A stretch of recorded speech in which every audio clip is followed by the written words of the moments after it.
Step 1 is to figure out what we actually need to fix. If you've ever done any driving around the country, it's probably pretty obvious America's roads have a serious problem. Between the potholes, crumbling bridges, and outdated, unsafe designs, something needs to happen. And it turns out something is happening. But as with most big problems, the solution isn't as straightforward as you might expect. When it comes to fixing the roads, we can split up what we need to fix into two categories. First is the physical condition of the roads themselves. This is repaving roads to be smoother, fixing potholes, and repairing bridge structures. And second is the functionality of the roads. This is how roads were laid out, how intersections function, and even how lane markings are painted. There's undoubtedly a problem with both, but the good news is we can repave roads, and we can change how they're designed. We'll look at some real changes happening, but in order to understand the solution, we need to look at what created this problem in the first place. When we think about how roads were built in the US, it's important to understand that we didn't start with roads like this. In the early 20th century, American cities were built around walking, streetcars, and railroads. People lived close to where they worked, and the streets were designed for everyone. But things started to change in the 1950s. After World War II, America experienced a massive boom in car ownership, and soon the car became the top priority when it came to designing streets. This began to change the landscape of American cities. Highways began to cut through urban neighborhoods, streets were widened, and historical buildings were destroyed to create massive parking lots, all to make driving more convenient. At the time, cars were seen as the future, so building around the car was seen as building for the future. But as population continued to grow and decades have passed, we're beginning to realize the problems that were caused by building in this way. One of the biggest problems is that these roads are unsafe. Last year, over 40,000 people died on roads in the US. Historically, the top priority for designing roads was to move cars as fast as possible. And as a result, we now have a country full of wide roads to accommodate lots of traffic moving at high speeds. Many of the intersections have proven to be dangerous as well, with 40% of crashes in the US occurring at intersections. But safety isn't the only problem with how the US built its roads. They're also falling apart, and it's proving to be really expensive to maintain all of them. Asphalt and concrete inevitably break down over time, especially in regions with harsh weather. And the way we've designed the roads directly impacts how much it's going to cost to maintain them over the years to come. A decision to build a wider road also comes with a lifelong commitment to maintain that wider road with more materials, more hours of labor, and ultimately more money. And today, a lot of local governments are struggling to pay for this road maintenance on roads that were designed decades prior by engineers who didn't design the roads for today's needs. But it's not just about safety or crumbling roads. There's a deeper issue at play here. The condition of America's roads are a reflection of what we've prioritized. And if we want to fix America's roads, we have to start with changing our priorities. And there's a place that did just that.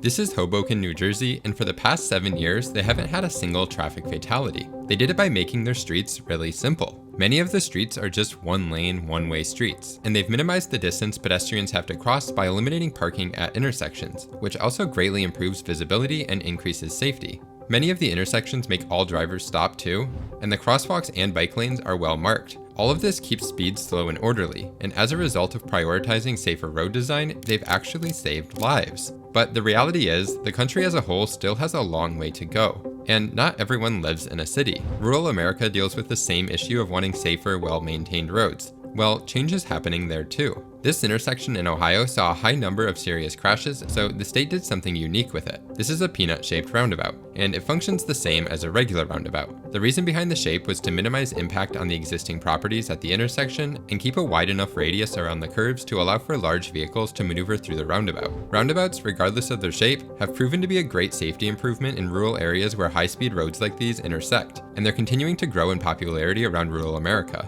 Most are just simple one-lane roundabouts like this, making them easy and non-intimidating for drivers who might be scared off by larger roundabouts in more urban areas. Changing our priorities to create a network of roads that makes sense for America is going to mean something different no matter where you go. It doesn't mean getting rid of cars or turning every intersection into a roundabout. It's about finding the solution that will create safer roads for everyone. But here's the unfortunate reality. Rebuilding America's roads isn't going to happen overnight.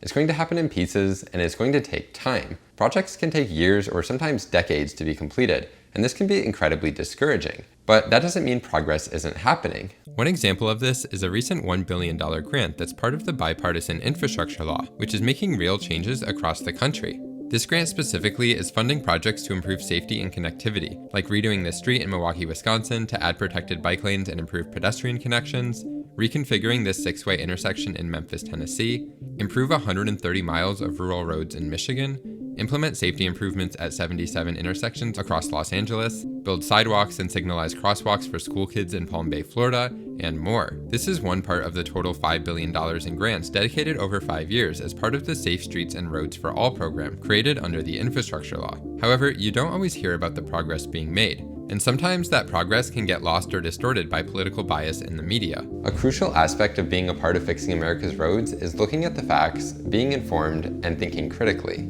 Thankfully, there's a tool that can help you do just that by cutting through the bias in the media to help you be a more informed reader. It's the sponsor of this video, Ground News. Ground News is a website and app that gathers news from over 50,000 sources around the world, along with information about the source's political bias, factuality, and ownership that I use to make more informed decisions. You can try it out at ground.news/streetcraft. For example, when we look at the coverage of the recent $1 billion grant, we can see that the story was covered by 30 sources, with the majority of those coming from the center. 91% are highly factual, and the majority are owned by media conglomerates. It lets you compare different headlines from different regions, giving you a deeper understanding of what you're reading. For example, this one from Arkansas Business highlights the improvements Little Rock will receive, while others start with acknowledging the Biden administration's impact on this funding. One of the coolest features is the blind spot feed, which includes stories disproportionately covered by one side of the political spectrum. I use it to make sure I'm getting a balanced perspective. Knowing the facts is so important, not just for myself, but is a crucial building block for anyone who wants to push for better roads. And Ground News shares this mission to deliver good information that helps you stay better informed. Visit ground.news/streetcraft or click the link in the description to get 40% off the Vantage plan, the same plan I use to get unlimited access to all features. For a new way to think critically about the news you consume, go check out Ground News. Another key aspect of understanding the problem is understanding the system. The majority of the roads in the US are managed by the government at some level. For example, a small local city street might be managed by your city or county government, while a large highway like an interstate, US highway, or state highway will likely be managed by your state's Department of Transportation. Some roads are privately owned, like the roads within private subdivisions, and some toll roads too. Because of this, the decisions about what happens to these roads are made at different levels. This layered system means that fixing roads can be complicated, but it also means there are a lot of opportunities for you to get involved, leading us to step 2, find projects. Projects are usually planned out years in advance,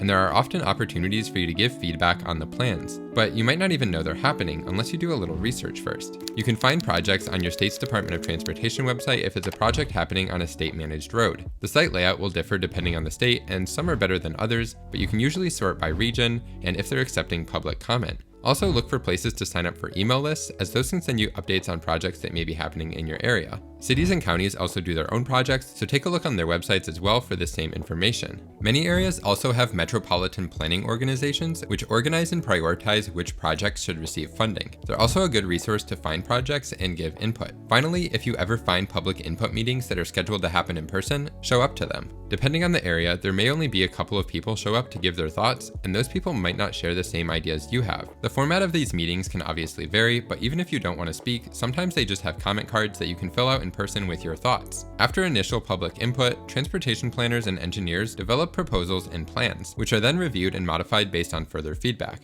These projects typically have multiple rounds of review, so don't be discouraged if you feel your input wasn't immediately incorporated. It still might make a difference in the later stages. But there are obviously tons of projects that aren't being worked on yet, or you might not be able to find any information about it.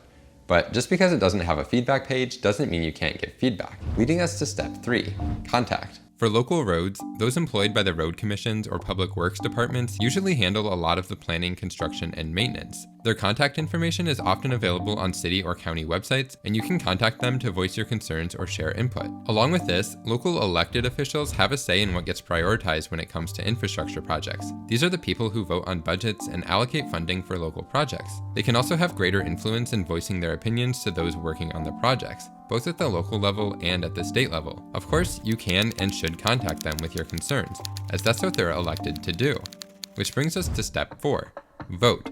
Voting for candidates that prioritize your concerns is something really easy you can do to have a real impact. But the thing is, you need to figure out which candidates are actually prioritizing your concerns. And when it comes to infrastructure, there's a stake at nearly every level of government. The one that is arguably most important for solving issues in your community that affect your everyday life are local elections. These elections truly make a difference in what your community will look like. For example, they're the ones pushing for money to build a new roundabout at a dangerous intersection, or allocating part of the city budget to improve crosswalks at schools. The problem is, you may have no idea if these are the kinds of things that the people running for local office care about, or who's even running for local office. Luckily, it's pretty easy to find out by looking up a sample ballot. Search for your county or state, and you should be able to find a list of who's running. From there, look up what their priorities are, or find their email and ask them what plans they have to improve infrastructure in your community. If you don't know what to say, there's a sample letter down below in the description that you can customize to address a specific intersection or road, or just get a better understanding of what they'll prioritize in office. To some, road improvements could look like adding 5 more lanes, and to others, it could look like creating bike lanes and expanding sidewalks. This gives you the chance to make them aware of what kind of things their constituents want to see,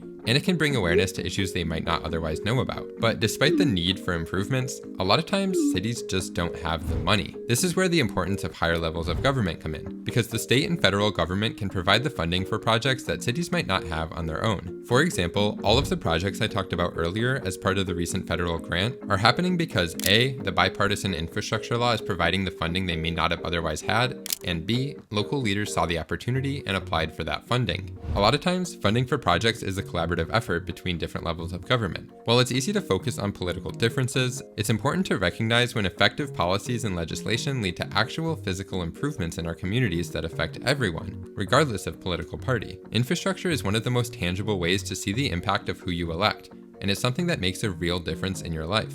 So when you vote, do research and think critically about who will have the values and policies to get the things you want done. Finally, step 5 is to join forces. I think there's a huge shift happening in this country when it comes to improving the roads. Many people are realizing there are better ways of building roads that work better not just for cars, but for everyone. Because I also think there's a shift happening in people wanting more options to get around. When we create safe and reliable modes of transportation that aren't just driving, people use them. And this change to our transportation system is happening right now. And there's no better time for you to become a part of it. One organization called Strong Towns has local chapters all over North America, and they focus on building more resilient cities and towns. And building better roads is a huge part of this. You may find a group near you that you can join to help advocate for the things you want to see. The movement to fix our roads is growing, and it's growing all over the country.